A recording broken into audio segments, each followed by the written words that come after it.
నమస్తే శ్రీ మాత్రే నమః శ్రీ కృష్ణాయ నమః. భక్తి ప్రేక్షకులకు స్వాగతం. జూలై 16, 2026 నుంచి మనకి మళ్ళా ఆగస్టు 17వ తారీఖు వరకు గురు ఆదిత్య యోగం అనేది ఏర్పడబోతోంది. అయితే ఈ గురు ఆదిత్య యోగం ఏంటి అంటే కనుక అత్యద్భుతమైన 2 గ్రహాలు కలవడం అన్నమాట. అయితే ఇది జూలై 16, 2026 రాత్రి 11:44 సూర్యుడు కర్కాటక రాశిలోకి ప్రవేశం చేస్తున్నాడు. మళ్ళా ముగింపు మనకి ఎప్పుడు అంటే 17 ఆగస్టున సూర్యుడు కర్కాటకంలో అంతవరకు ఉంటాడు. కాబట్టి ఈ సమయాన్ని గురు ఆదిత్య యోగం కింద మనము చెప్పుకుంటాం. జ్యోతిష శాస్త్రంలో ఇది ఒక అద్భుతమైన యోగం లాంటిది.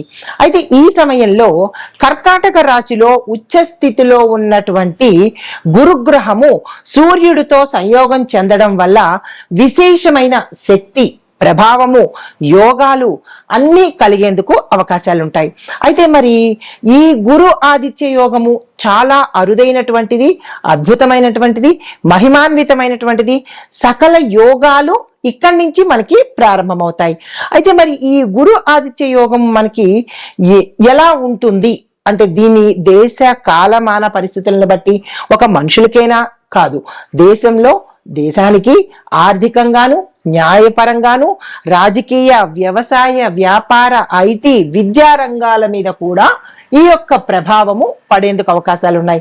అయితే మరి ఈ యొక్క గ్రహస్థితులు, ఫలితాలు మనకి మేషాది ద్వాదశ రాశుల వారికి ఎలా ఉండబోతోంది అనే అంశంలో మనం మొదటగా ఈ గ్రహస్థితులు, ఈ గురు ఆదిత్య సంయోగంలో, ఈ యోగంలో జ్యోతిష శాస్త్రంలో మనకి గురువు శాస్త్రము, జ్ఞానము, సంతానము, దైవానుగ్రహము, ధర్మానికి సంబంధించిన కారకుడు. అయితే మరి సూర్యుడు ఏమిస్తాడు? అధికారము, ఆత్మబలము, నాయకత్వ లక్షణాలు, రాజసత్వానికి సూచన. 2 అద్భుతమైన గ్రహాల కలయిక. అయితే ఈ ఇద్దరు ఒకే రాశిలో కలిసినప్పుడు ఆ వ్యక్తికి విపరీతమైనటువంటి రాజయోగము, గౌరవము, పదవులు, ఆర్థికాభివృద్ధి, ఆ వ్యక్తిలో ఆత్మవిశ్వాసము, మంచి నిర్ణయ శక్తులు ఇలాంటివన్నీ కలిగేందుకు అవకాశం ఉంటుందని మనకి జ్యోతిష శాస్త్రంలో చెప్పబడింది. అయితే ఈసారి గురువు కర్కాటకంలో ఉచ్చ స్థితిలో ఉన్నాడు. అది కూడా బలమైన స్థితిలో ఉండడం మూలంగా ఈ యోగం యొక్క ప్రభావము మరింత బలంగా ఉండేందుకు అవకాశాలు ఉన్నాయి. అయితే జ్యోతిష సంప్రదాయ ప్రకారము ఈ వ్యక్తిగతంగా ఎవరైతే జాతకుడు ఉంటాడో ఆ జాతకుడికి ఆ యొక్క దశ, భుక్తి, లగ్నము, ఇతర అంశాల మీద కూడా వీటి యొక్క ప్రభావం అనేది కనబడుతూ ఉంటుంది. అయితే మరి దేశ పరిస్థితులు ఎలా ఉండబోతున్నాయి అంటే విద్య, పరిశోధన, సాంకేతిక రంగాల్లో పురోగతి కనిపించే అవకాశం కనబడుతోంది. ప్రభుత్వ నిర్ణయాలు ప్రజాహితానికి సరిపడట్టుగా ప్రజల హితం కోరినటువంటి అంశాల మీద దృష్టి పెట్టడం జరుగుతుంది. ఇంకా రియల్ ఎస్టేటు, నిర్మాణ రంగము, విద్య, ఆరోగ్యము ఈ అంశాలకు సంబంధించిన వాటికి కొంత ఇబ్బందికరమైన సూచనలు గోచరిస్తున్నాయి. మరి వ్యవసాయదారులకు చూసుకున్నట్టయితే కనుక వర్షాల మీద ఆధారపడేటటువంటి కొన్ని ప్రాంతాల్లో చక్కని పంటలు పండుతాయి. బంగారంలా ఉండబోతుంది. రైతులకు మంచి ఊతంలాగా ఉంటుంది. అయితే మరి ధార్మిక కార్యక్రమాలు, దేవాలయాల్లో పూజలు, గురు పూజలు, ప్రజలలో భక్తి అనేది కొంచెం ఎక్కువయ్యే సూచనలు కనబడుతున్నాయి. అయితే ఈ యొక్క ప్రభావాలు ఒక కర్కాటక రాశి వారికేనా లేదా అంటే 12 రాశుల వారికి ఎలా ఉండబోతోంది అనే అంశంలో ముందుగా మేషరాశి వారికి చూసుకున్నట్టయితే కనుక తదుపరి రాశి కర్కాటక రాశి. ఈ రాశిలోనే మనకి గురు ఆదిత్య యోగం ఏర్పడుతోంది కాబట్టి అత్యద్భుతమైనటువంటి సమయము ఈ కర్కాటక రాశి వారికి.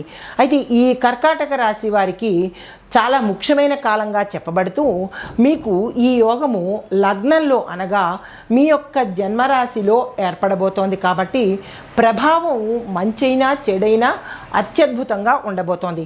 అయితే కర్కాటకంలో ఉచ్చ స్థితిలో ఈ గురు ఏర్పడడం వల్ల గౌరవము, అభివృద్ధి, శక్తి, ఆదాయ మార్గాలు పెరగడము, పేరు ప్రఖ్యాతలు కలగడము జరుగుతుంది.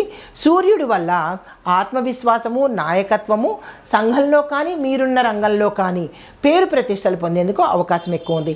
అయితే మరి ప్రధాన ఫలితాలు ఏమిటి అంటే కర్కాటక రాశి వారికి ఈ సమయంలో వ్యక్తిత్వ వికాసము అంటే సెల్ఫ్ అనలైజేషను, సెల్ఫ్ బ్లోజము ఉంటుంది. గౌరవము, కొత్త అవకాశాలు, జీవితంలో కీలకమైన మార్పులు, ఇన్నాళ్ళ నుంచి మీరు వెయిట్ చేస్తున్న కీలకమైన మార్పులు అన్ఎక్స్పెక్టెడ్గా జరిగే అవకాశాలు ఎక్కువ ఉన్నాయి. అయితే మీ ఆలోచనలు, మీ నిర్ణయాలను ఇతరులకు ప్రభావితమయ్యేటట్టుగా ఎక్కువగా అవకాశం ఉంటుంది. చాలా కాలంగా ఎదురు చూస్తున్న కొన్ని అవకాశాలు మీకు ఇప్పుడు వచ్చే అవకాశం కనబడుతోంది. ఈ విషయంలో అందుకునే ప్రయత్నం చేయండి. ఇంకా ఉద్యోగస్తులకు చూసుకున్నట్టయితే ఉద్యోగంలో గుర్తింపు రావడంతో పాటు ఉన్నతమైన స్థానము అనగా ప్రమోషన్స్, కొత్త బాధ్యతలు వచ్చేందుకు అవకాశం ఉంది. మీ యొక్క నాయకత్వ లక్షణాలు మీ పై అధికారులు మెచ్చుకొని కొత్త పగ్గాలు మీ చేతికి ఇచ్చే అవకాశం కనబడుతోంది. ప్రభుత్వ ఉద్యోగులకు ఉన్నతమైన పదవులు రావడం అంటే వేరే ప్రమోషన్స్ రావడము, వేరే స్థలానికి ట్రాన్స్ఫర్ అవ్వడము, ఇలాంటివి జరిగే అవకాశాలు కనబడుతోంది.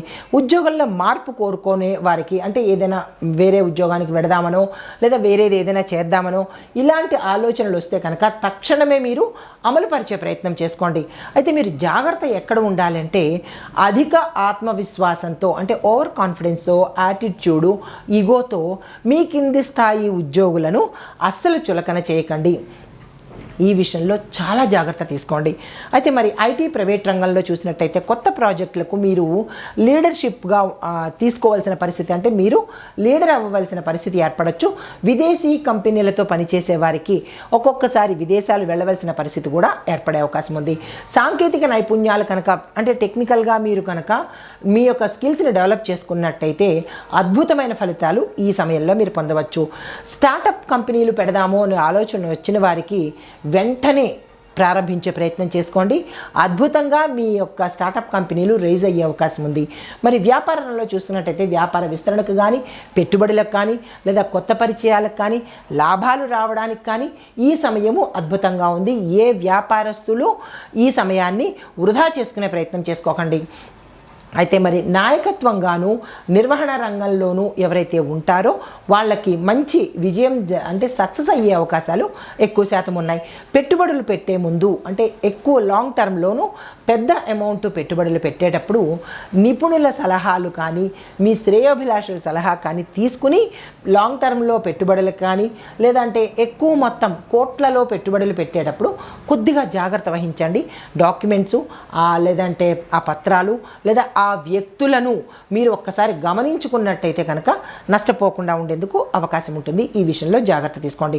ఆర్థిక పరిస్థితి చూసినట్టయితే మీకు ఆదాయ మార్గాలు పెరిగేందుకు అవకాశం కనబడుతోంది. ఆర్థికంగా స్థిరత్వం అనేది ఉంటుంది. ఇన్నాళ్ళు ఫ్లక్చుయేట్ అయ్యి ఉండొచ్చు, రావడము పోవడము, డబ్బులు లేకపోవడము, డబ్బులు ఉండకపోవడము, ఇట్లాంటివి ఉండే అవకాశం ఉంటే కనుక ఈ సమయంలో మీకు స్థిరమైన ఆదాయం ఉండే అవకాశం ఉంది.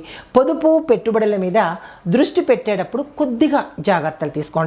గౌరవం పెరిగే కొద్దీ కూడా ఖర్చులు కూడా పెరుగుతూ ఉంటాయి కాబట్టి ఖర్చులు పెట్టవలసిన స్థితి కూడా ఉంటుంది కాబట్టి కొద్దిగా జాగ్రత్త తీసుకుని అది అవసరమా కాదా అనేది నిర్ణయం తీసుకోండి. ఇంకా విద్యార్థులు చూసుకున్నట్టయితే కనుక ఈ సమయము అత్యద్భుతమైన సమయము. ఏ ఒక్క విద్యార్థి కేజీ నుంచి పీజీ వరకు ఎవ్వరూ వృధా చేసుకోకండి. మీ స్కిల్స్ని కానీ లేదా ఆత్మవిశ్వాసం పెంచుకోవడం కానీ లేదా మరింత చదవడం కానీ చేసినట్టయితే కనుక అద్భుతమైన ఫలితాలు పొందుతారు. ఉన్నత విద్య, పరిశోధన, విదేశీ విద్య ఈ ప్రయత్నాలు ఎవరైతే చేస్తూ ఉంటారో వాళ్ళకి ఈ సమయంలో సక్సెస్ అయ్యే అవకాశాలు ఉన్నాయి. జ్ఞాపక శక్తి, ఏకాగ్రత పెరగడము, మీరు చదువుతున్న అంశం మీద దృష్టి పెట్టే అవకాశం కనబడుతుంది. పోటీ పరీక్షల్లో విజయం కోసము, సక్సెస్ కోసము ఎవరైతే శ్రమ పడుతున్నారో వారికి మంచి ఫలితము మీరు అనుకున్నది సాధించేందుకు అవకాశం ఏర్పడుతుంది. ఇంకా కుటుంబ పరంగా చూసుకున్నట్టయితే కనుక కుటుంబంలో మీ మాటకు గౌరవము, మీ యొక్క నిర్ణయానికి విలువ పెరిగే అవకాశం కనబడుతోంది. ఇంట్లో శుభకార్యాలకు సంబంధించి ఆలోచనలు వస్తాయి. తక్షణమే అమలు పరిచే ప్రయత్నం చేసుకోండి. కుటుంబ సభ్యులకు మీరు ఆ మార్గదర్శకంగా, ఆదర్శంగా ఉండబోతారు. మరి వివాహము, సంబంధాలు ఈ విషయంలో చూసినట్టయితే ఎవరైతే వివాహ ప్రయత్నాలు చేస్తున్నారో వారికి మంచి సంబంధాలు కుదిరేందుకు అవకాశాలు కనబడుతున్నాయి. తప్పిపోయినా లేదా ఆగిపోయినా లేదా వద్దు అనుకుని వెళ్ళిపోయిన వాళ్ళు కూడా ఈ సమయంలో మీ సంబంధాన్ని ఒప్పుకునే ప్రయత్నం చేయొచ్చు. మరొక్కసారి ఆలోచన చేసుకోండి. దాంపత్యంలో పరస్పర అవగాహన పెరుగుతుంది. విడిపోదామనుకున్న భార్యాభర్తలు కూడా తిరిగి కలుసుకునే అవకాశాలు ఎక్కువ శాతం కనబడుతున్నాయి. జీవిత భాగస్వామి యొక్క సహాయ సహకారాలు మీకు ఈ సమయంలో అందుబాటులోకి వస్తాయి. ఇంకా ఆస్తి వాహనాలు చూసినట్టయితే ఇల్లు, స్థలము, వాహనము ఆకస్మికంగా కొనుగోలు చేసేందుకు అవకాశాలు కనబడుతున్నాయి. కుటుంబ భద్రత కోసం మీరు ఏదైనా పెట్టుబడులు చేసేటప్పుడు ఒక్కసారి ఆలోచన చేసి ముందుకు వెళ్ళే ప్రయత్నం చేయండి. ఇంకా రైతులకు చూసుకున్నట్టయితే కనుక మీరు వేసే పంటలు ఒకసారి ఆలోచన చేసుకోండి. సమయాభావం అంటే మీరున్న ప్రాంతాన్ని బట్టి, మీరు వేసే సమయాన్ని బట్టి, అక్కడ వాతావరణ పరిస్థితులను బట్టి ఒకసారి ఆలోచన చేసి విత్తనాలు వేసే ప్రయత్నం చేసుకోండి. భూమి అభివృద్ధి, పంటల మార్పులు, ఆధునిక పద్ధతులు మీకు చాలా ఉపయోగపడతాయి. ఈ విషయంలో రైతులు ఆలోచన చేసుకోండి. అనుభవజ్ఞుల సలహా తీసుకుని భూమి పెరగడం కానీ, అంటే కొత్త భూమి కొనుక్కోవడం కానీ, పంటల్లో మార్పులు చేర్పులు చేసుకున్నట్టయితే కనుక విశేషమైన పంట పండే అవకాశం కనబడుతోంది. ఈ సంవత్సరంలో మనకి వర్షాలు కూడా చాలా చక్కగా ఉండబోతున్నాయి. ఇంకా రాజకీయ రంగం చూసినట్టయితే కనుక నాయకత్వ లక్షణాలు పెరగడంతో పాటు ప్రజల్లో మీకు గౌరవ ప్రతిష్టలు పెరిగేందుకు అవకాశాలు ఎక్కువ ఉన్నాయి. ముఖ్యమైన వ్యక్తుల యొక్క పరిచయాలు, వారి యొక్క అండదండలు ఈ సమయంలో మీకు అందుబాటులోకి వస్తాయి. పదవి బాధ్యతల కోసం ఎవరైతే ప్రయత్నం చేస్తున్నారో వారికి ఈ సమయము అత్యంత అద్భుతము. అయితే రాజకీయాల్లోకి రావాలి అని అనుకున్న వారు ఈ సమయంలో కనుక మీరు పోటీ చేసినట్టయితే లేదా వచ్చినట్టయితే కనుక సక్సెస్ అయ్యే అవకాశాలు ఎక్కువ శాతం ఉన్నాయి. కళాకారులు, యూట్యూబర్లు, మీడియా రంగంలో ఉన్న వాళ్లకు మీ యొక్క వ్యక్తిత్వము, మీ యొక్క జ్ఞానము ప్రజలను ఆకర్షించేటట్టుగా, మీరున్న స్థానంలో మంచి పేరు అవకాశాలు వచ్చేటట్టుగా కనబడుతోంది. కొత్త కంటెంట్కు మంచి ఆదరణ వచ్చే అవకాశం ఉంది. కొత్తగా ఆలోచించే ప్రయత్నం చేయండి. పేరు, గుర్తింపు ఈ సమయంలో మీకు పెరుగుతుంది కాబట్టి కొత్త కొత్త అంశాలను మీరు తీసుకుని కనుక ప్రజెంట్ చేసినట్టయితే ప్రజలు ఆదరించే అవకాశం కనబడుతోంది. ఆధ్యాత్మిక, విద్య, జ్ఞాన ఈ అంశాలకు సంబంధించిన కంటెంట్లు కనుక మీరు ప్రిపేర్ చేసినట్టయితే విశేషమైన స్పందన వచ్చే అవకాశం కనబడుతుంది. ఎవరైతే యూట్యూబర్లు ఉంటారో వాళ్ళు ఈ 3 అంశాలని కంటెంట్గా తీసుకోండి. జాగ్రత్తలు, అహంకారాన్ని తగ్గించుకునే ప్రయత్నం చేయాలి. ఆరోగ్యం మీద మీరు చాలా శ్రద్ధ పెట్టవలసిన సమయం ఇది. అయితే ఒకేసారి ఎక్కువ పనులు అంటే మల్టీ టాస్కింగ్ అనేది ఈ సమయంలో అస్సలు చేయకండి. మరి పరిహారాలు ఏం చేయాలంటే ప్రతిరోజు సూర్యుడికి అర్ఘ్యం ఇచ్చే ప్రయత్నం చేయండి. అంటే ఈ రాశిలో ఉండేవారు ప్రతిరోజు చేయాలి. మిగిలిన రాశిలో ఉండేవారు ఆదివారం మాత్రమే చేసుకోవాలి. కాబట్టి ఈ గమనికను గుర్తుంచుకోండి. గురువారం రోజు పసుపు రంగు వస్త్రంతో గురు సంబంధిత పూజలు చేసుకోవాలి. తల్లిదండ్రులకు సేవ చేయాలి. గోసేవ లేదా అన్నదానం కనుక చేసినట్టయితే మంచి ఫలితాలు పొందేందుకు అవకాశం ఉంది. మరి మంత్రాలు చూసినట్టయితే కనుక ఓం బృహస్పతియే నమః అనే మంత్రము 1008 సార్లు ఈ రాశిలో ఉండేవారు చదవాలి.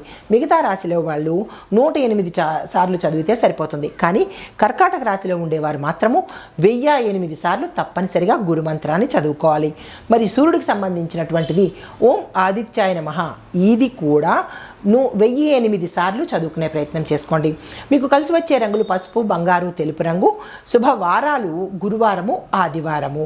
మరి దానాలు ఏంటంటే పసుపు, శనగలు, బెల్లము, విద్యార్థులకు ఏదైనా సహాయము, ఇవి చేసినట్టయితే కనుక గురు యొక్క, ఆదిత్యుడి యొక్క అనుగ్రహానికి సంపూర్ణంగా ఫలితాన్ని పొందేందుకు అవకాశం ఉంది. నమస్తే.